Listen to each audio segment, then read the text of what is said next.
do have to, bend and adjust certain things in the community, even things that have been held very deeply within the community. The FGC has done this and even forgotten about it. The idea of, remember, like arcade cabs versus console. Like, I'm sure the canons know how much of a big thing that was when that happened. But now you can't imagine a fighting game tournament where it's only arcade cabs. That would be the most ridiculous thing. But there was like that transition period. Arcade sticks as well. There was like, can you actually have like a portable, your own arcade stick? Is it even going to be similar? Is that really going to be a legit tournament? And then now arcade stick culture is a huge part of the FGC. So there are like growing pains, and every community has to morph and transform on some level gradually, or else it'll become obsolete. Because I mean, imagine like any of the religions, if they never did this, then there would be like some serious issues,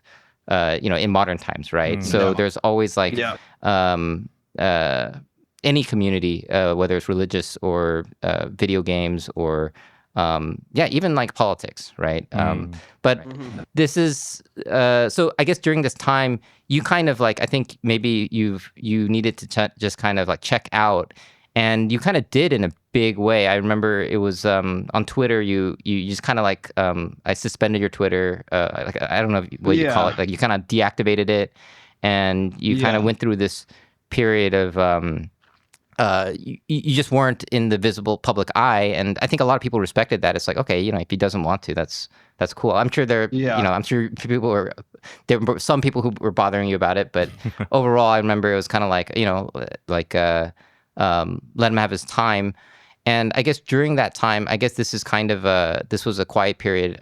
So forgive me if I'm by bringing this up now. I'm unpacking this as well, but is there, during that time, was it like a good, do you feel that during that time, despite everything that had happened, do you feel that it was like almost like a therapeutic time or a reflection time, or just kind of like... It was the worst time of my life. Okay.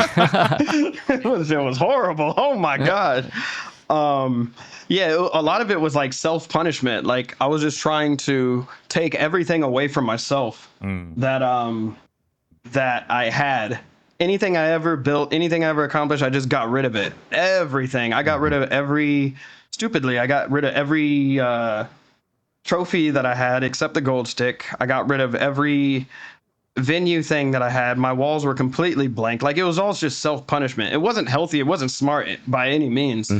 If anything, it's therapeutic now, to know what not to do. The self-destruction, the implosion. It's so stupid. It's so childish. But I just felt like, damn, I have nobody, I felt this way. I have nobody I can talk to who's going to relate and understand what I'm going through, So I held everything internally. I held all that shit in. So I was during this time, I said, I need something to get my mind off of all of this negative energy that I have, because, I'm seeing it, and I'm seeing the things, a lot of the opportunities that I said no to, and I'm seeing what people said yes to, and that's hurting me, as well. I'm like, fuck, you guys are just, like you said, I see this E-League happening. I was not on it. I was asked to help with it in the very beginning. And I said I was willing to. Oh man. And then once it was like a week away from actually happening, somebody said, hey, yeah, so we're gonna have you play. I was like, wait, you want me to play? What was the prize? I forgot what the prize was. Let's just say it was $1 million. You want me to play Street Fighter 5 for $1 million? So let me think about this here. So you want me there because you want me to bring whatever I've built to watch this bullshit, right? And in my head, I'm thinking, but I know a player. Let's just take LPN for example. I know a player like LPN who is ridiculous, like who really works at this shit, and I'm essentially going to take a spot that somebody else who's hardworking should have. No, I'm not going to do this. Well, then what do you want to do? You want to be a commentator? You want the camera time, don't you? You want camera time, right? And I was like, nope, nope, I'm good, because there's somebody else who wants to commentate this game. So yeah, during that time, I'm just looking at a lot of things that I said no to. Um, I didn't, I just didn't want to look at anything. So I just deactivated myself from as much as possible. And I essentially didn't leave my bedroom for a couple of years, very unhealthy. So I needed to remember why did I do any of this? Why did I bring a camera to an arcade and film Dark Prince versus Clockwork? Why did I do any of this shit? I need something.